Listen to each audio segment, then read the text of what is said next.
भाइयों ये हालत हो रही है आज हरिद्वार की।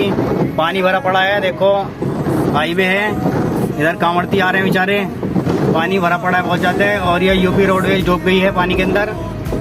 जो भी आए हरिद्वार ध्यान से आए, यहाँ बहुत बुरी हालत हो रही है। देखो पानी देखो कितना बह रहा है यहाँ, इधर देखो नदी नाले सब पुल चल रहे हैं यहाँ के। ये देखो